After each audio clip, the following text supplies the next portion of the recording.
Shalom Bapak Ibu sekalian. Kembali pada sore ini kita datang menghadap hadirat Bapa Yahweh Elohim penguasa alam semesta. Di dalamnya kehidupan kita ingin mempelajari kebenaran firman Tuhan. Kembali pada sore ini saya akan membawakan melanjutkan pengajaran kita beberapa hari yang lalu, yaitu bagaimana kehidupan kita di hari-hari ini Bapa Yahweh merencanakan sesuatu yang sangat indah bagi kita semua. Olehnya, mari Bapak Ibu sekalian, kita akan menyatu dulu di dalam doa untuk kita masuk di dalam pengajaran pada malam hari ini. Mari kita satu di dalam doa. Baruk ata Yahweh Eloheinu melek haolam, Bapa Yahweh, kami datang menghadap hadirat-Mu yang kudus. Kami mengucap syukur karena sepanjang hari yang sudah berlalu Engkau telah memberikan kepada kami kekuatan dan kehidupan yang selalu di dalam naungan kasih daripada-Mu. Dan saat ini Bapa Yahweh Elohim, kami mau duduk untuk belajar bersama di dalam kebenaran firman-Mu melalui apa yang Engkau rencanakan dalam kehidupan kami, yaitu Yesiva Kehilat Nasrani Indonesia. Kami bersyukur dan berterima kasih untuk setiap kekasih-kekasih kami yang walaupun berjauhan bersama dengan kami, tetapi mereka penuh dengan semangat mengikuti acara pelajaran pada sore hari ini untuk kehidupan kami dipersiapkan dalam rangka menyambut kedatangan Yeshua HaMashiach, Tuhan dan Juru Selamat kami dengan tidak bercacat celah.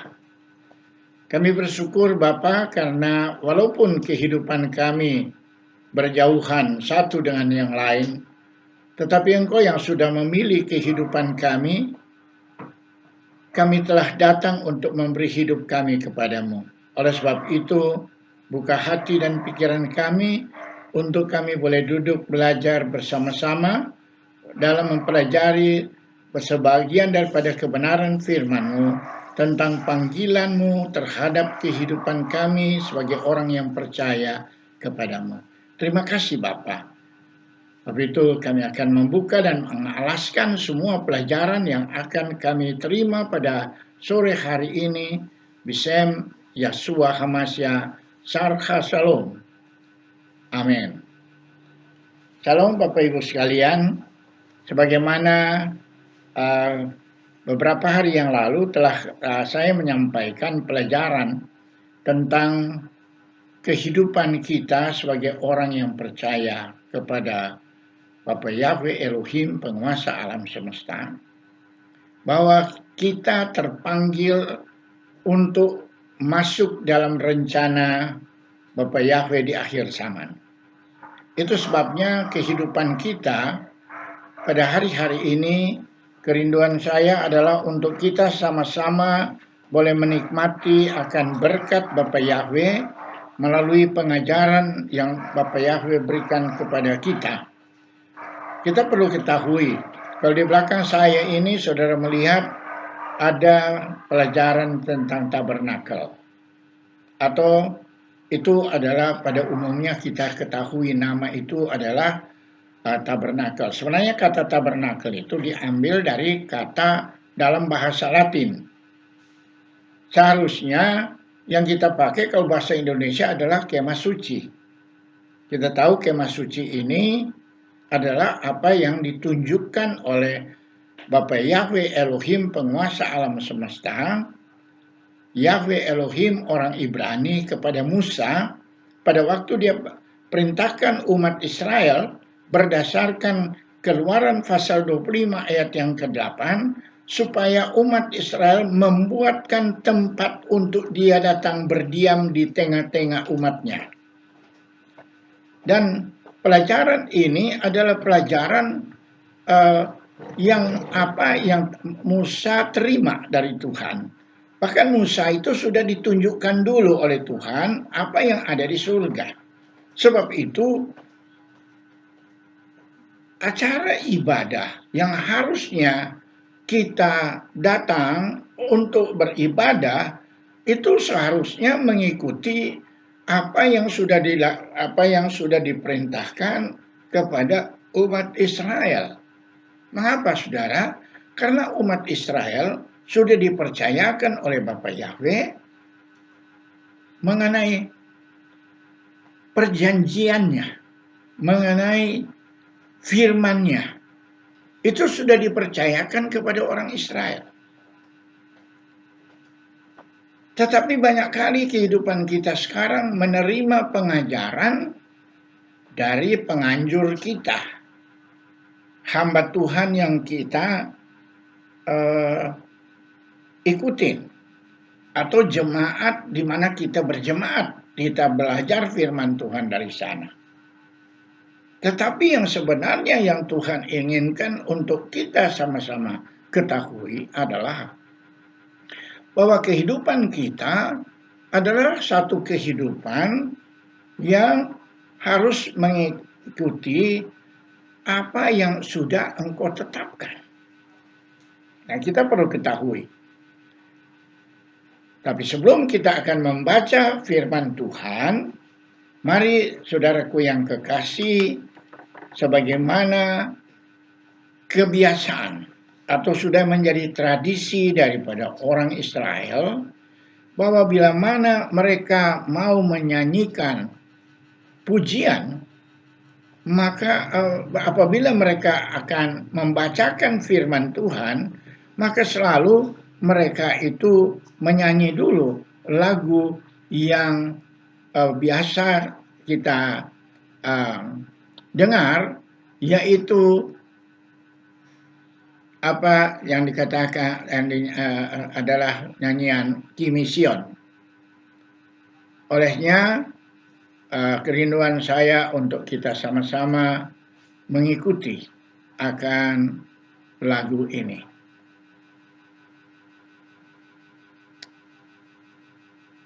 Mana dia lagi musik? Tidak putar. Mari kita sama-sama melakukan Kimision untuk kita sama-sama mempelajari firman Tuhan yang datangnya dari Sion.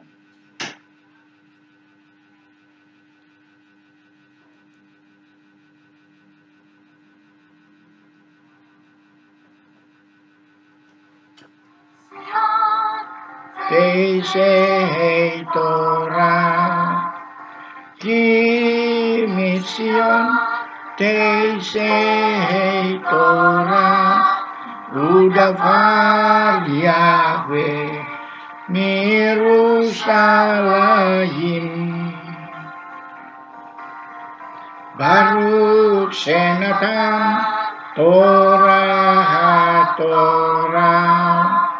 Baruch Shenatan Torah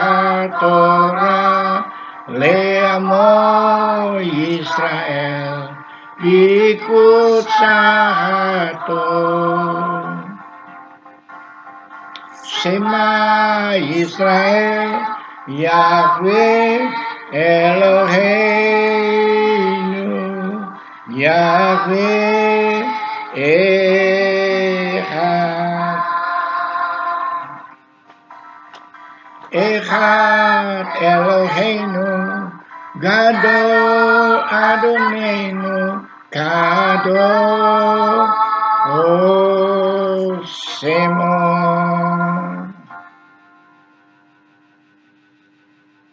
Kita akan membaca firman Tuhan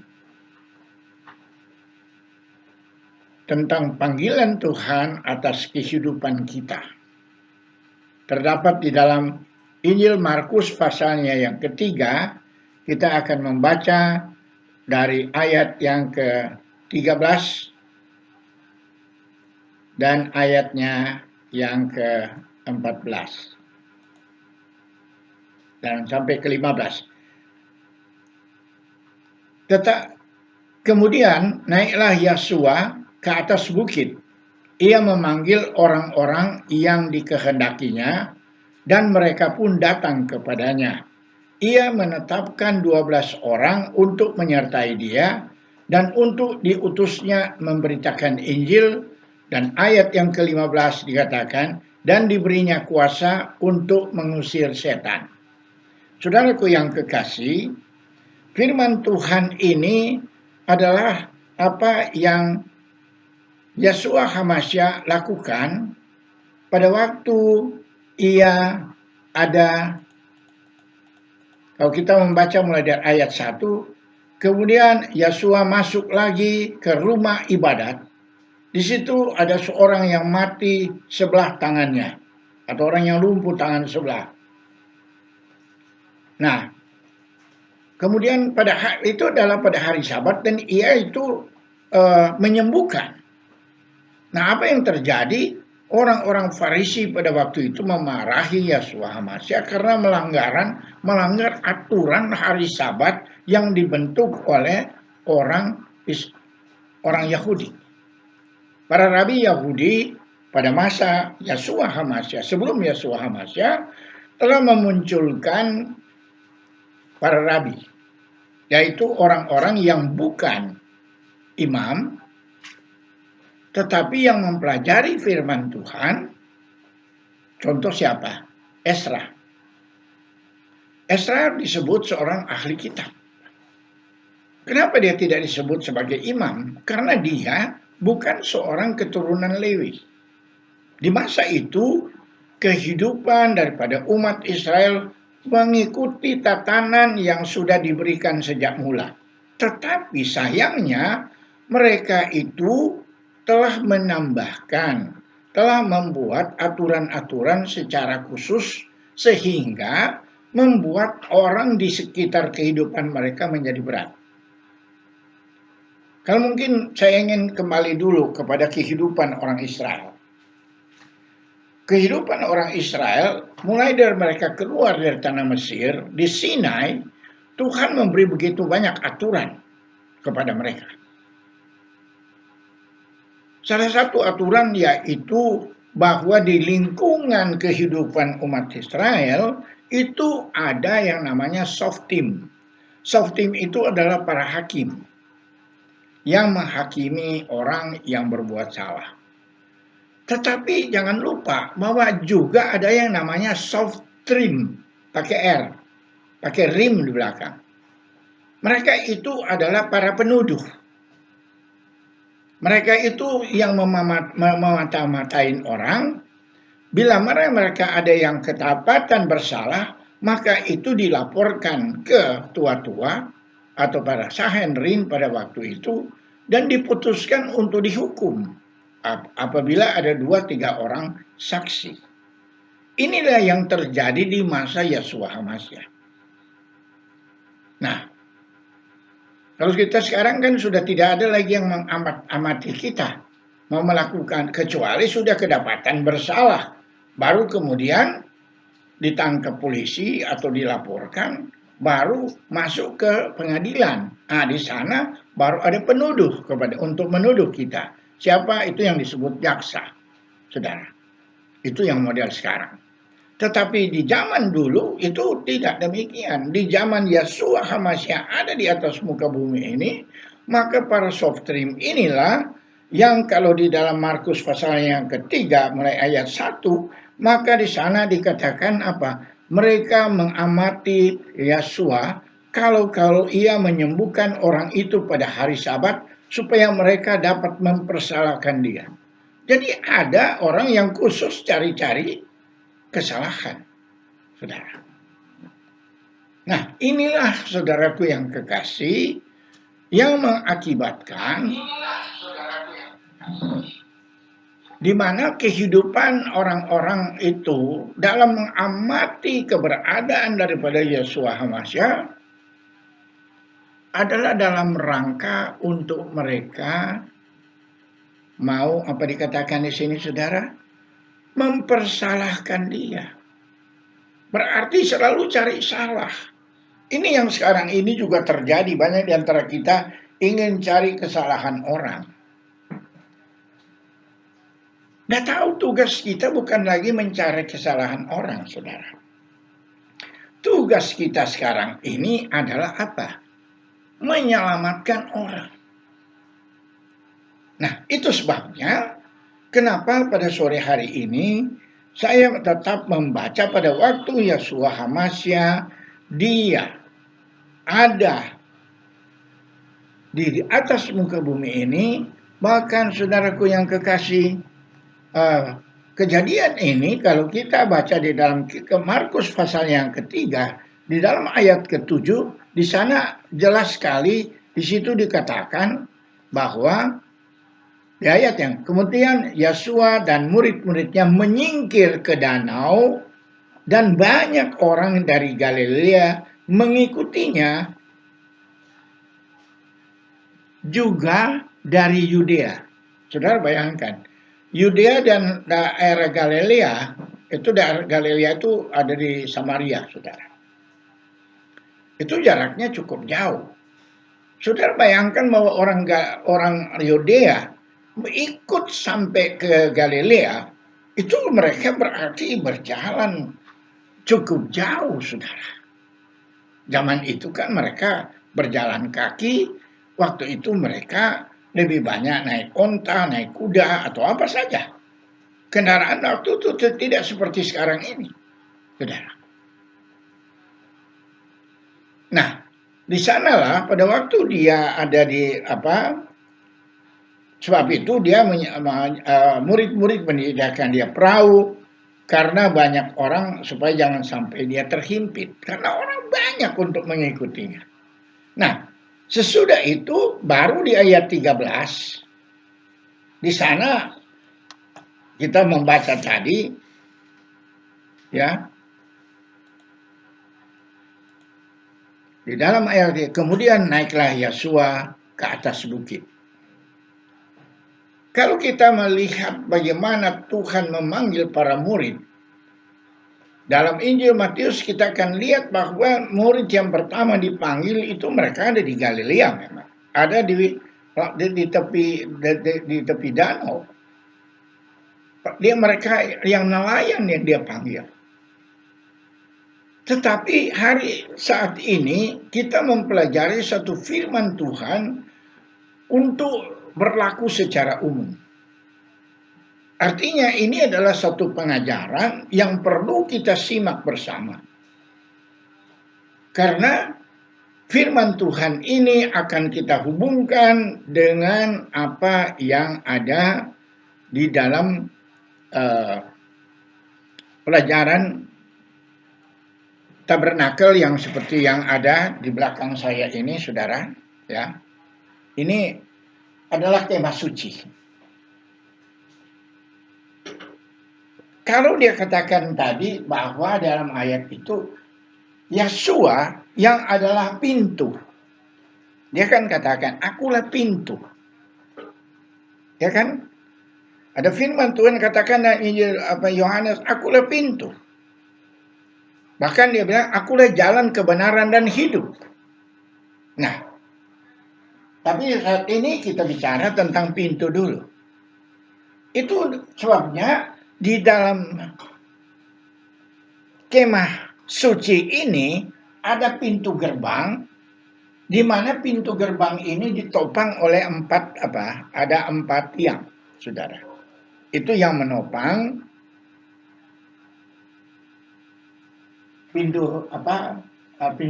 gerbang ini. Nah, kalau itu bicara 4 tiang, itu adalah berbicara tentang apa? Berbicara tentang 4 Injil yang menceritakan tentang Yeshua HaMashiach. Kita mengenal Yeshua HaMashiach dengan apa, saudara? Dengan adanya 4 Injil itulah yang kita kenal. Nah, saya mencoba untuk menghubungkan dengan apa yang selalu kita doakan dikala kita berdoa pada saat kita mengikuti acara Sidur dalam tata ibadah kita. Maka saudaraku yang kekasih, dalam tata ibadah kita yang mengikuti tata ibadah Israel, maka salah satu bagian daripada tata ibadah itu kita selalu membaca yang judulnya adalah Amidah, saudara. Amidah itu ada 18 doa yang sudah disusun oleh Ezra sejak dari mereka belum ada di Israel, masih terbuang di mana? Di Babilonia, di tahun sekitar tahun 500-an sebelum Masehi. Nah, dalam doa Amidah, kalau saudara perhatikan, dalam doa yang keempat, di sana ada yang namanya Bina. Itu bicara tentang akal budi. Ya. Doa Bina bunyinya demikian. Atakone le Adam da'at.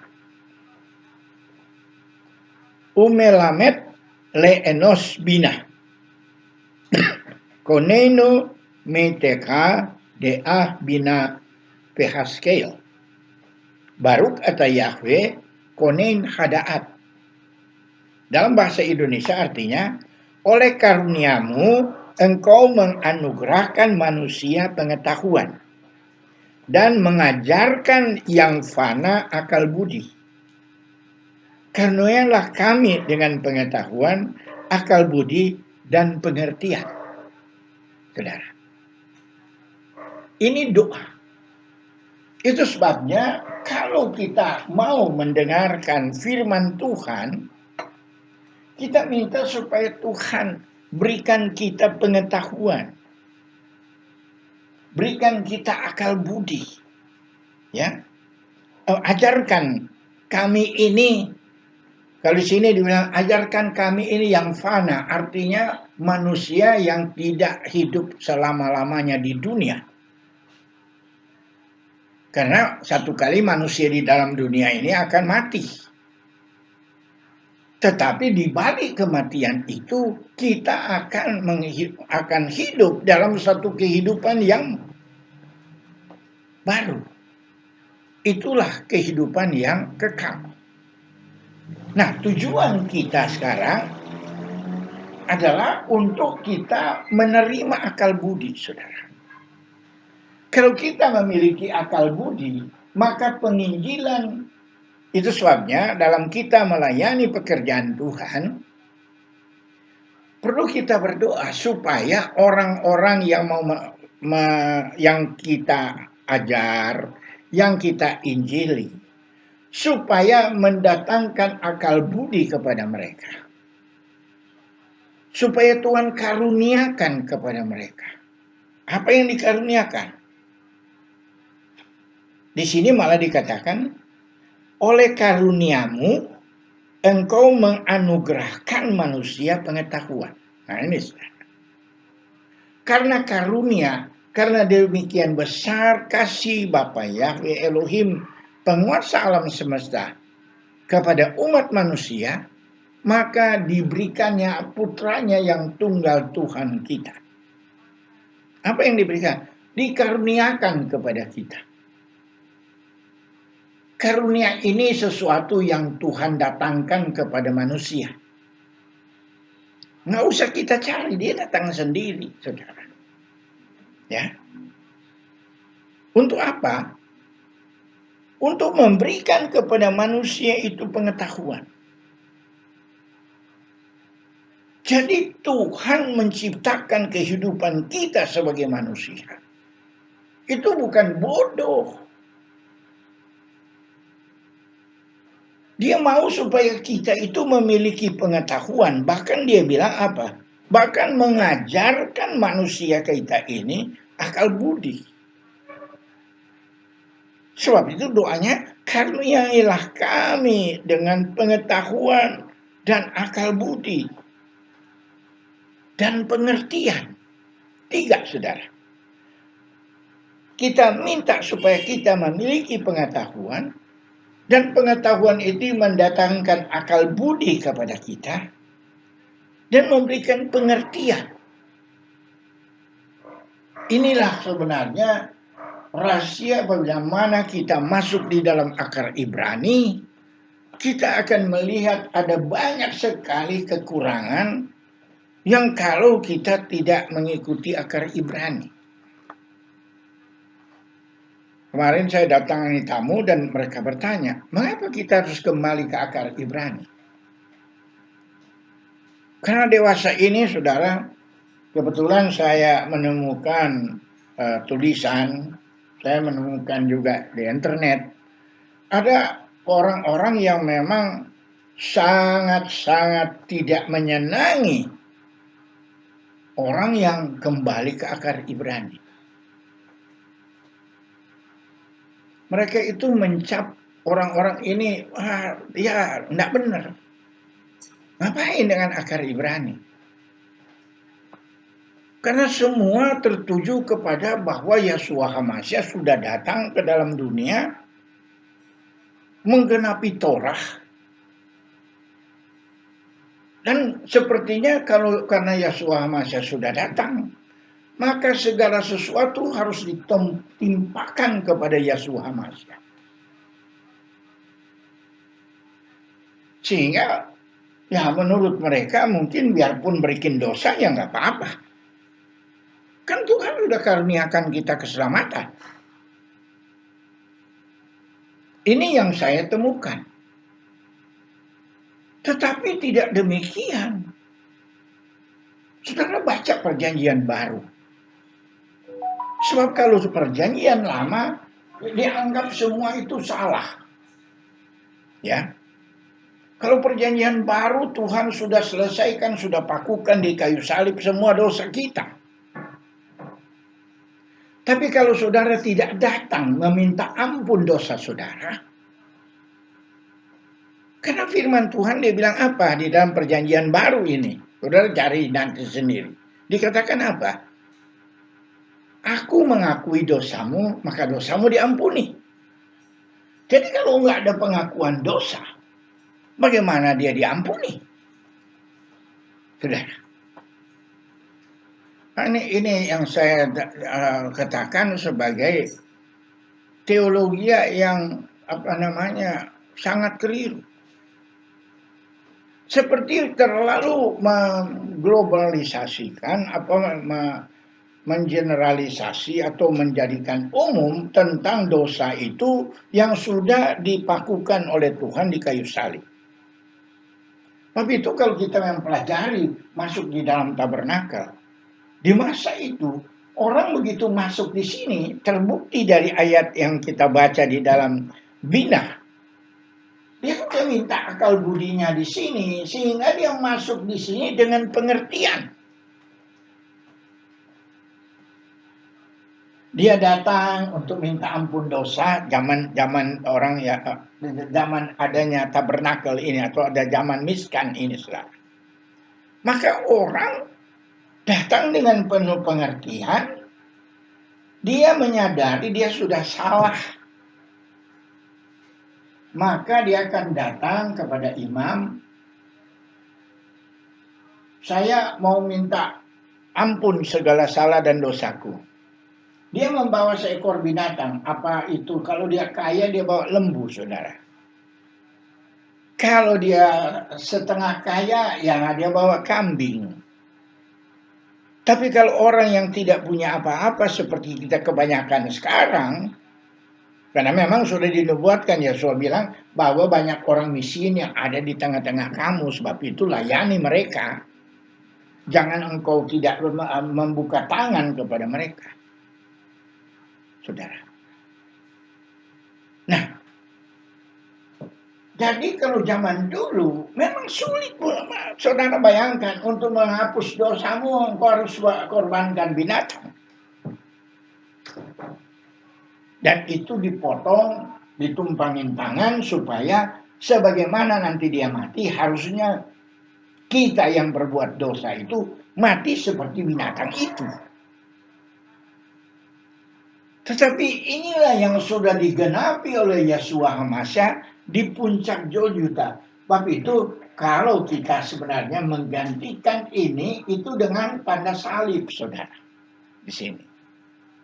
Di sini ada salib di sini. Inilah kita bicara salib Yeshua HaMashiach ada di mezbah korban bakaran. Nah, kalau kita tidak mempelajari ini, hanya kita baca satu ayat aja di dalam perjanjian baru, seperti yang ditulis oleh Paulus, maka semua dianggap sudah selesai.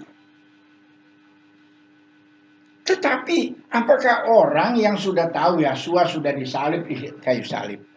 Ya. Mari kita jujur. Kalau dengan ajaran ini, bahwa kalau Yeshua sudah mati di kayu salib, maka kita sudah dapat anugerah keselamatan kalau engkau tidak datang pada Tuhan. Apakah itu akan menyangkut hidupmu? Tidak. Sebab ini Yeshua masih memberi contoh. Dia memanggil semua orang yang dikehendakinya. Siapa yang dikehendaki oleh Yeshua?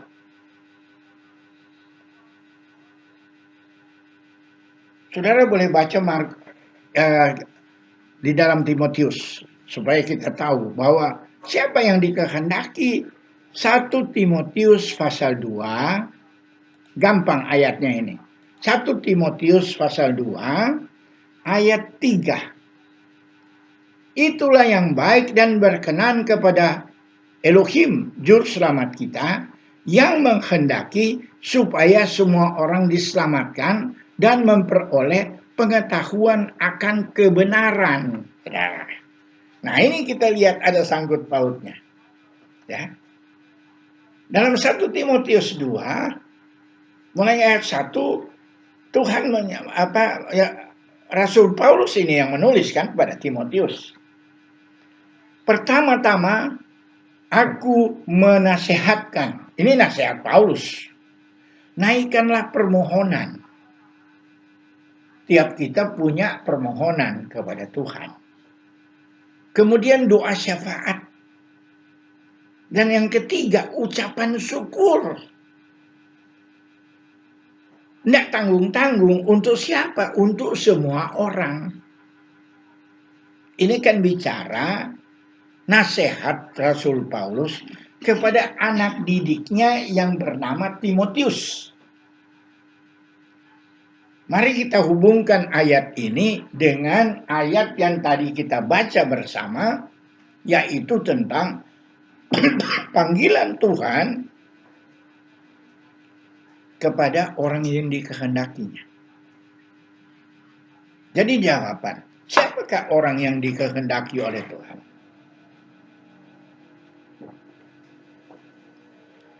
Dijawab oleh Paulus kepada Timotius adalah apa?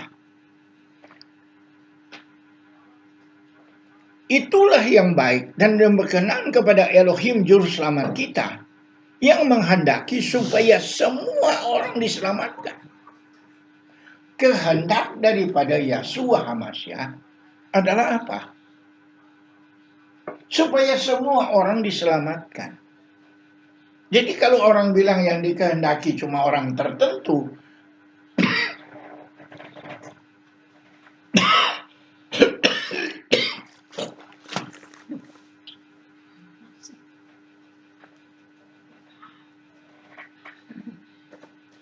jadi kalau orang hanya mengatakan, maafkan saudara, bahwa orang yang dikehendaki oleh Tuhan hanya orang tertentu, maka di dalam kitab suci kita menjawabnya lain. semua orang, ya kan, yang menghendaki semua orang diselamatkan. Jadi Anda yang hari ini kalau mendengarkan penjelasan firman Tuhan ini, beri dirimu, saudara saat ini sedang diberi pengetahuan oleh Tuhan. Supaya akal budi saudara dan pengertian saudara itu ada. Jadi nggak akan ada lagi yang akan mengatakan kepada kita, atau pada waktu saudara mau melayani pekerjaan Tuhan, bahwa nggak ada. Saya itu, kan banyak orang begini kalau kita ketemu. Saya banyak kali ketemu dengan orang dan berkata, aduh Pak, saya ini orang yang sangat berdosa. Saya langsung katakan, kalau engkau merasa diri orang berdosa, berarti saya tidak salah alamat. Saya ditujukan untuk menyelamatkan orang berdosa dengan memberikan mereka pengajaran akal budi.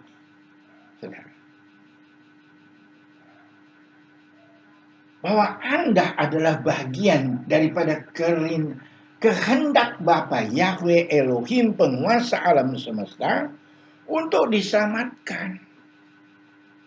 Itu berdasarkan apa yang disampaikan oleh Rasul Paulus kepada anak didiknya Timotius, bahwa dia harus mengerjakan tugas. Apa tugasnya?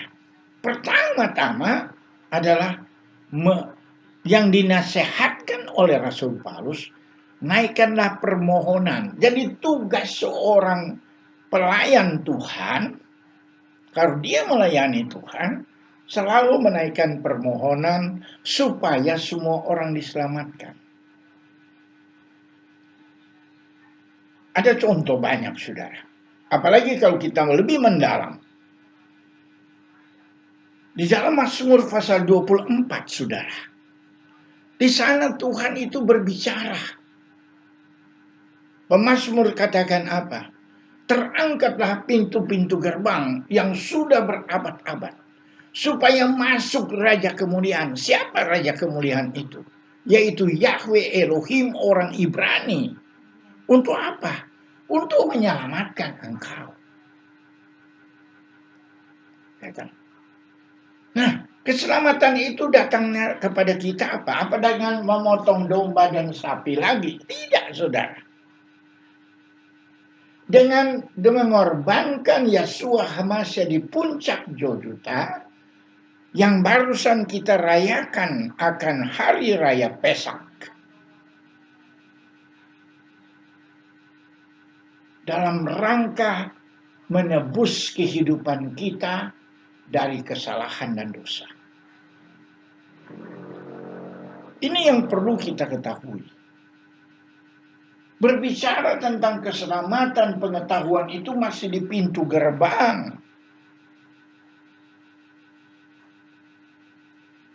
Sebab itu kita lihat contoh.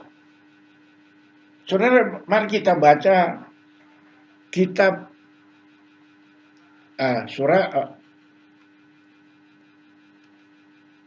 kita baca di dalam kitab para rasul, ya, kitab kelima dalam perjanjian baru, Kisah Rasul pasalnya yang kedua, ya. Nah, ini kan kita sedang dari Pesak, kita sedang menghitung Omer sampai hari ke-50. Itu adalah hari raya Shavuot, atau yang kita umumnya, yang kita tahu karena pakai bahasa Yunani adalah hari raya Pentakosta. Kata Pentakosta itu adalah bahasa Yunani. Kalau bahasa Ibraninya apa? Shavuot. Ya, itu perayaan Shavuot. Itulah pada saat di mana rasul-rasul dipenuhi dengan Ruach HaKodesh. Apa yang terjadi kalau orang dipenuhi dengan Ruach HaKodesh, saudara? Mereka itu memiliki kemampuan untuk berbicara. Tadinya Petrus itu pada waktu Yesus mau disalib, apa yang terjadi sama Petrus dan murid-murid? Lari semua. Pada waktu Yesus masih ditangkap malam-malam, saudara, Petrus juga dekat-dekat di situ, dilihat orang, lu juga satu-satunya yang pengikut dia kan? Apa yang terjadi si Petrus ini yang pada waktu dia bersama Yeshua HaMasya dipercayakan untuk memegang kunci sorga, saudara. Apa yang engkau akan buka itu akan terbuka. Tetapi terbukti saat Yeshua HaMasya belum mati loh, masih menderita. Dia sudah menyangkal 3 kali. Sebelum ayam berkokok. Jadi Yeshua HaMasya ditangkap jam berapa ya? Kira-kira tengah malam. Kan sesudah dia minta untuk makan Pesak bersama-sama para murid. Selesai itu dia memberi contoh teladan. Pertama kan basuh kaki. Kemudian makan Pesak. Baru kemudian mereka kemana? Ke Taman Getsemani. Dia berdoa sampai tengah malam. Kira-kira sekitar jam 3 begitulah. Yudas kan sudah pergi menjual Yeshua HaMasya kepada orang Farisi, orang-orang Israel itu, saudara.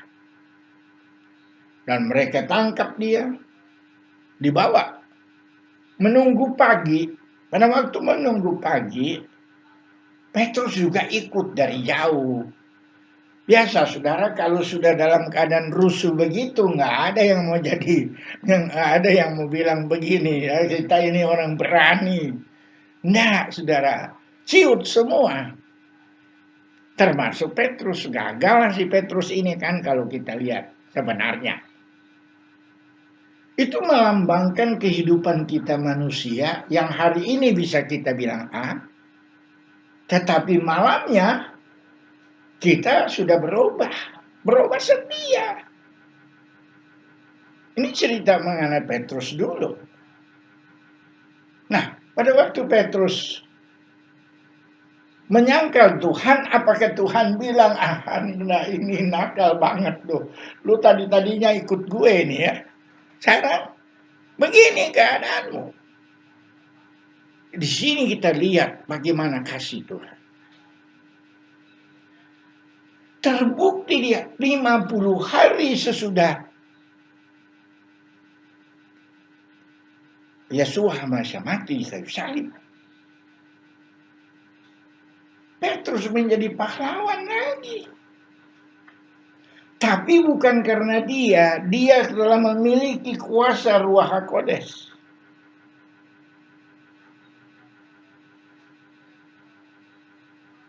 Dia berani bicara di dalam Kisah Rasul pasal 2. Tapi kita harus tahu siapa orang-orang yang ada di Yerusalem pada waktu itu. Saudara baca di dalam Kisah 2. Mereka itu adalah orang-orang saleh dari berbagai pelosok dunia yang datang merayakan perayaan Shavuot. Karena itu perintah Torah. Kalau saudara mengagungkan Petrus dan para rasul yang lain yang mengikuti Torah, ini kan kita lihat semua berkaitan dengan Torah. Torah itu cerita lama yang harus kita ikutin.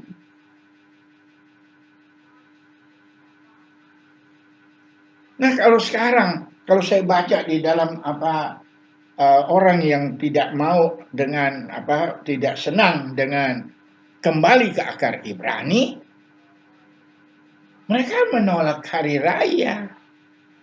Karena berdasarkan Kolose pasal 2. Saudara, ya kan?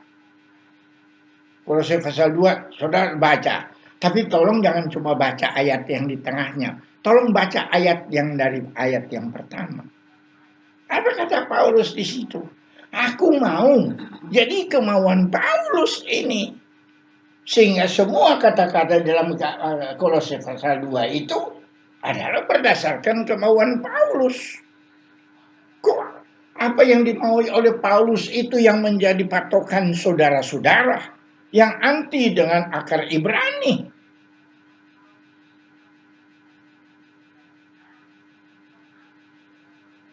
Yeshua HaMashiach dia bilang, aku tidak datang untuk merombak Torah. Sekarang Paulus bilang jangan lagi ikut Torah di dalam Roma pasal 3 dan 4. Jadi Tuhan kita sudah bukan, berarti Paulus yang harusnya dia disalib. Kalau saudara mau ikut Paulus, saudara. Tidak demikian. Junjungan agung kita adalah Yeshua HaMashiach. Paulus nanti didatangi oleh Yeshua HaMashiach pada waktu dia sudah mati. Kok ajaran Paulus ini yang menjadi terlalu membuat kehidupan kita jauh dari apa yang direncanakan oleh Bapa Yahweh Elohim. Saudara. Ini yang perlu kita sama-sama hayati. Supaya kita memiliki pengetahuan, akal budi, saudara. Ini baru satu. Nah, jadi kisah Rasul pasal 2 apa yang terjadi? Orang yang mendengarkan khotbahnya Petrus, kalau kita kasetkan khotbahnya Petrus sekarang ini, atau kita rekam, itu kira-kira cuma 1/4 jam dia bicara. Dia hanya bicara 1/4 jam. Menghasilkan 3.000 orang yang bertobat. Nah, orang-orang yang bertobat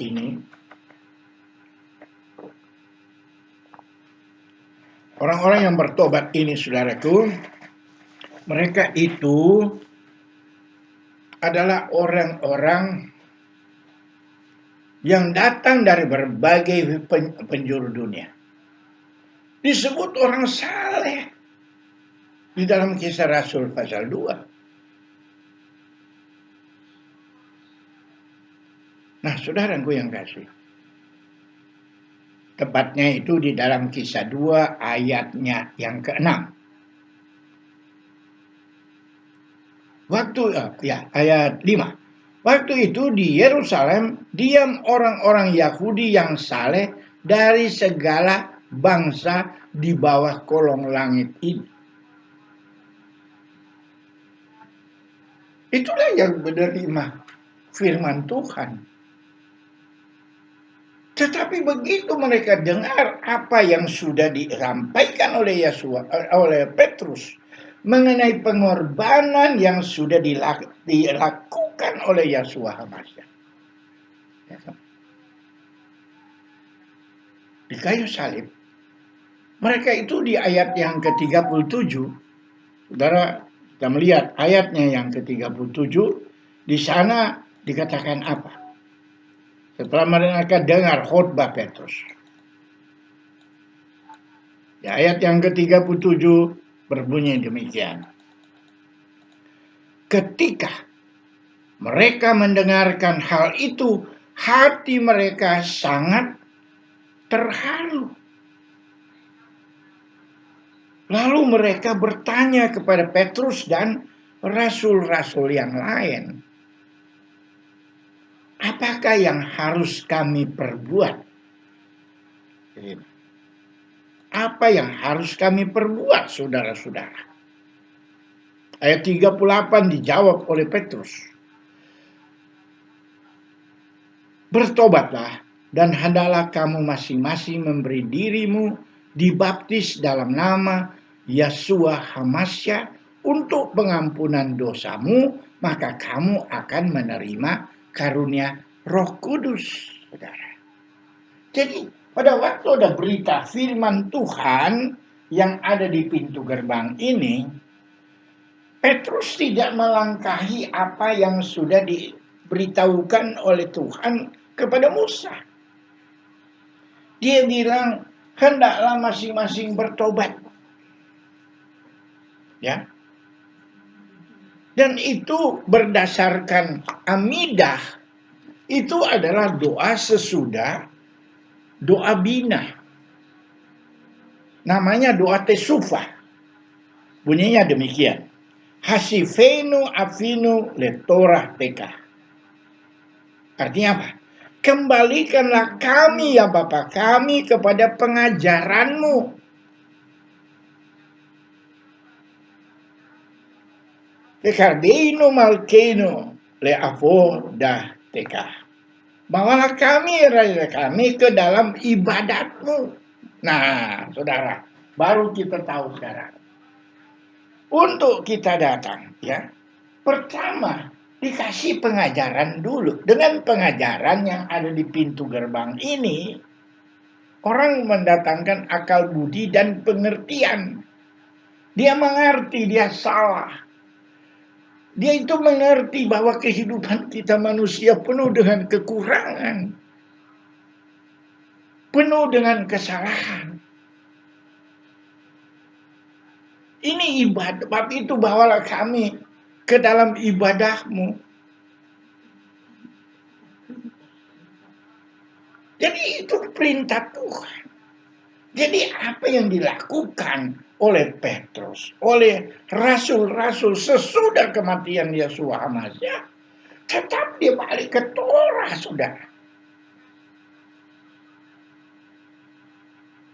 Ini yang saya ingin supaya kita sama-sama mengetahui. Supaya jangan cuma baca ayat yang sepotong. Tetapi kita ikutin apa yang terjadi di masa rasul-rasul. Rasul-rasul tidak keluar dari apa yang sudah diperintahkan oleh Tuhan kepada Musa. Mereka kembali. Sebab itu di dalam pertobatan, saudara tidak mungkin bertobat kalau tidak datang masuk ke dalam pengajaran. Banyak kali kita bertobat dari apa? Kalau kita tidak ajar, dia nggak akan bertobat, saudara. Kemudian bawalah kami ke dalam ibadahmu. Dalam ibadah inilah maka dia di dalam pertobatan. Baru apa? PHK serenu bitesufa. Pimpinlah kami ke dalam kehadapanmu. Selema levaneka. Di dalam pertobatan yang sempurna. Dengan kita masuk dalam ibadahnya Tuhan, ini ibadahnya Israel di sini, saudara. Maka kita dipimpin oleh Tuhan ke hadapannya. Kita mau menghadap hadirat Tuhan ada di dalam sini. Masuk di sini harus ada apa? Pertobatan dulu. Dengan apa? Potong kambing dan domba dan semua. Tetapi bagi kita yang sudah tersalib Yesus Hamazah, ya.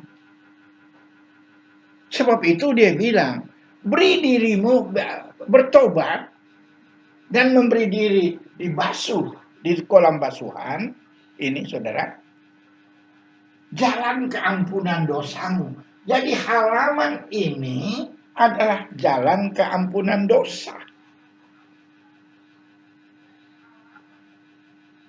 Itu sebabnya kenapa kita datang. Murid-murid waktu dipanggil datang enggak? Datang. Kalau dipanggil enggak datang, ya enggak berlaku panggilan Tuhan itu bagi saudara.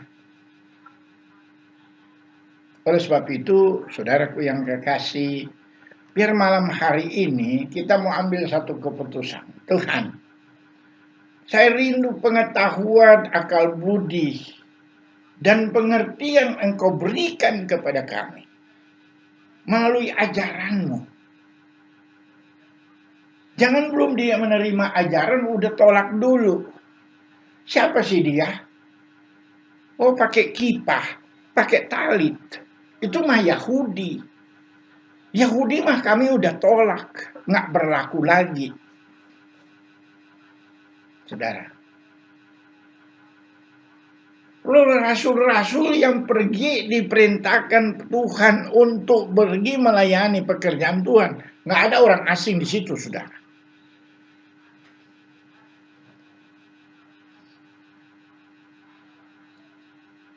Saya bersyukur saya memiliki darah keturunan Israel. Itu sebabnya firman Tuhan itu sudah bagian kami.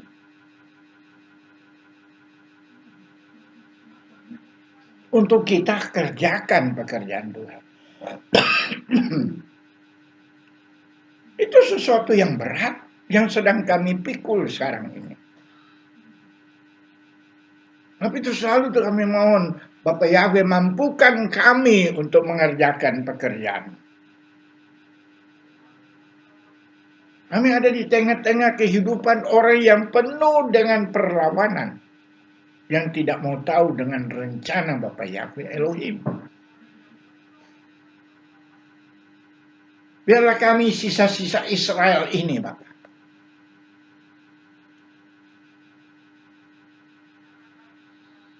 Dapat memberikan apa yang ada pada kami untuk keselamatan banyak orang.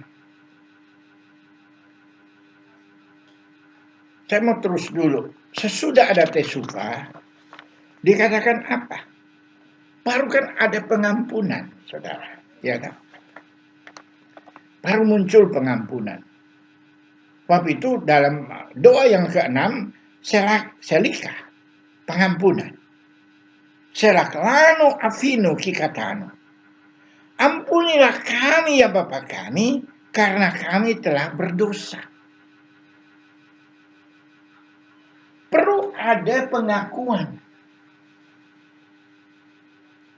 Minta ampun dosa dulu. Dulu minta ampun dosa sudah bilang kami sudah terima anugerah. Kan lucu. Inilah teologi gampang-gampangan. Dan itu tidak demikian.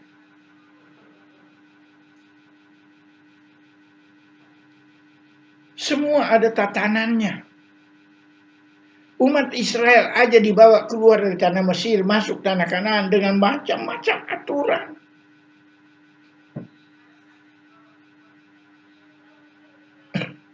Sekarang dengan alasan Tuhan sudah mati di Golgota, maka kita sudah terima anugerah yang luar biasa. Apakah tanpa pertobatan? Tidak, saudara. Harus kita melewati. Tanpa bina, tanpa pengetahuan, tanpa pengertian, saudara tidak dapat apa-apa. Baru ditawarkan, kembalikanlah kami ke dalam ibadahmu. Bawalah kami ke dalam pengajaranmu. Dan pengajaran di sini itu adalah Torah TK. Saudara. Ya, kalau Anda menganggap kami yang kembali ke akar Ibrani salah, itulah menurut Anda. Tetapi kami berusaha membawa kehidupanmu menyambut kedatangan Tuhan dengan tidak bercacat celah.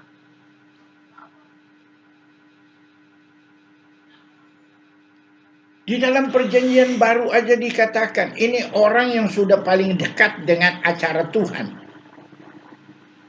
Yang mana? Matius 25, saudara. Berbicara tentang 10 anak darah. Itu orang sudah ada di dalam. Kita belum bicarakan hari ini. Tapi saya ingin still. Itu orang yang sudah dekat sekali, saudara. Tetapi sudah di kaki dia pun tetap ada yang keluar. Kenapa? Karena dia tidak memiliki minyak. Sudah siap untuk kedatangan Tuhan seperti sekarang ini. Sebenarnya sudah dikasih kebenaran firman Tuhan, sudah ada minyak, tetapi tidak mencukupi di dalam berjaga-jaga.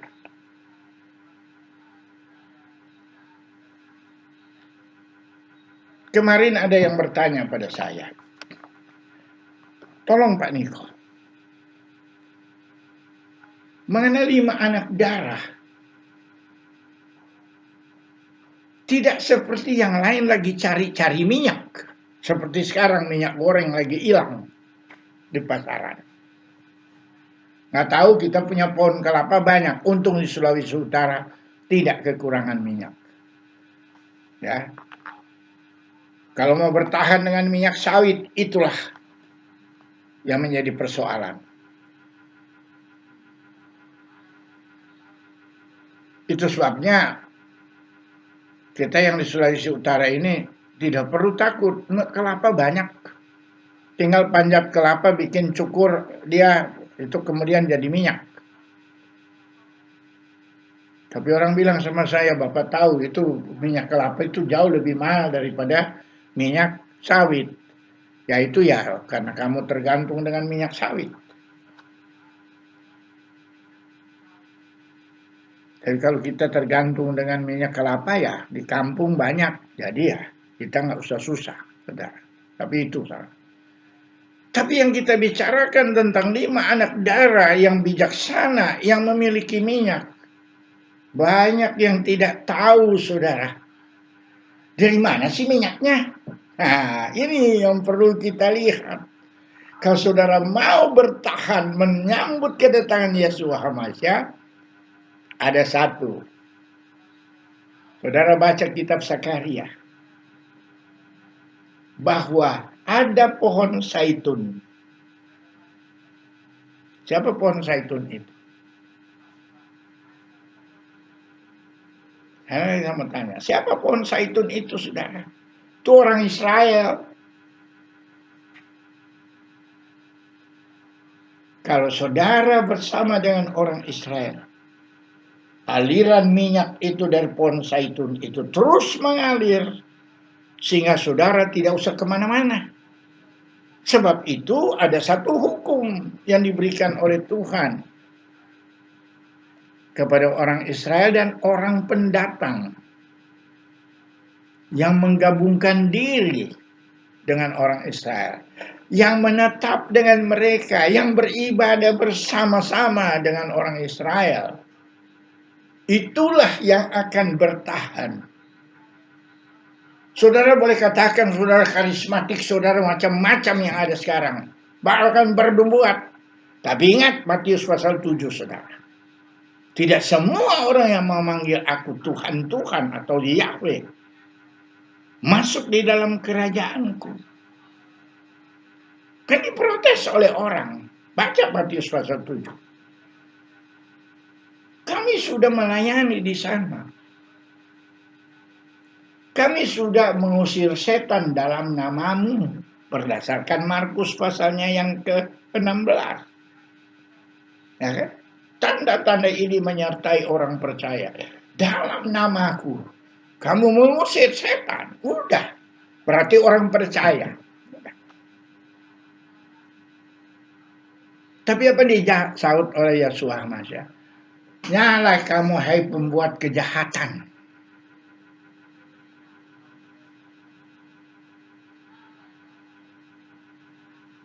Tapi untuk menjadi orang yang memiliki minyak, bergabunglah dengan umat Israel.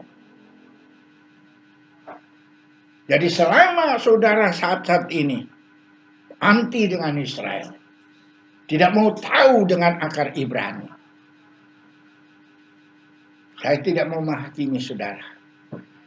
Nanti di akhir kita akan lihat siapa yang akan duduk bersanding dengan Yeshua HaMashiach. Dan siapa yang akan ikut memerintah di dalam kerajaan 1000 tahun. Karena orang yang tidak memiliki minyak, pada waktu pintu tertutup, ada apa dikatakan sana? Ada kertak gigi. Ada penyesalan yang tidak terhingga. Nah, inilah yang mau membawa kita pada kesempurnaan. Itu sebabnya Bapak Ibu sekalian, walaupun kehidupan kita di hari-hari ini sedang di dalam perjuangan yang besar, tetapi kalau kita kembali kepada akar Ibrani, ada pengampunan terjadi, ada geulah, ada penebusan, baru ada kesembuhan. Bukan cuma kesembuhan jasmani, kesembuhan rohani akan terjadi. Baru masuk di bagian ke-9, baru kita akan melihat ada tahun yang berkelimpahan.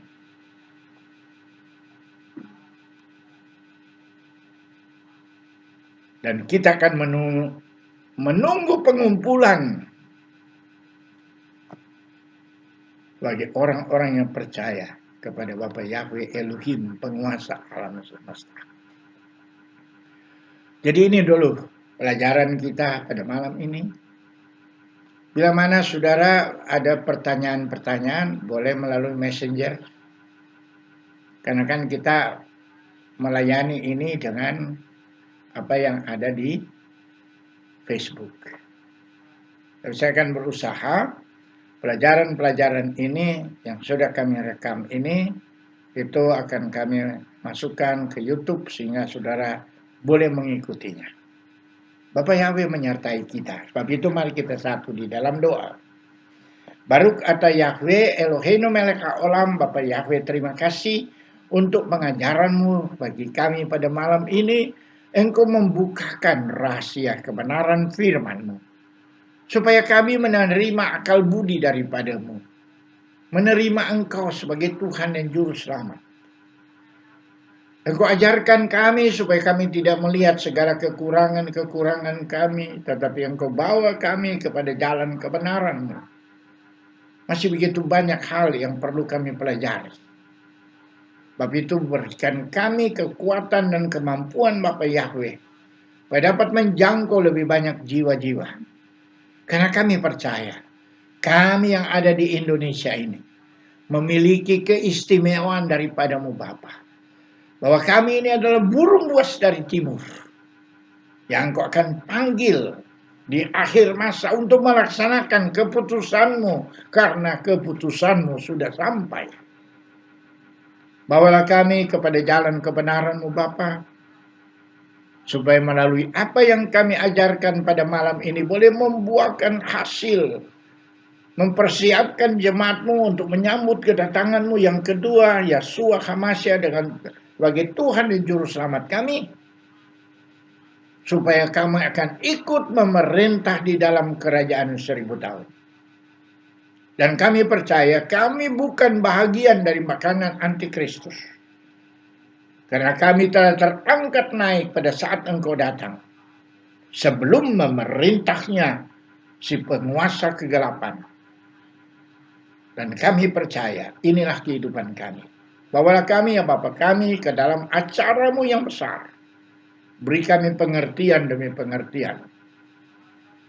Melainkan Engkau senantiasa menyertai kehidupan kami. Berkati kehidupan mereka yang mengikuti acara siaran langsung kami ini, sehingga kehidupan mereka menjadi satu kehidupan yang berkenan kepada-Mu Bapa. Bisem Yeshua HaMashiach. Sarha Shalom, kami sudah berdoa dan mengucap syukur. Haleluya. Amin. Selamat malam dan sampai kita jumpa lagi pada hari yang akan datang.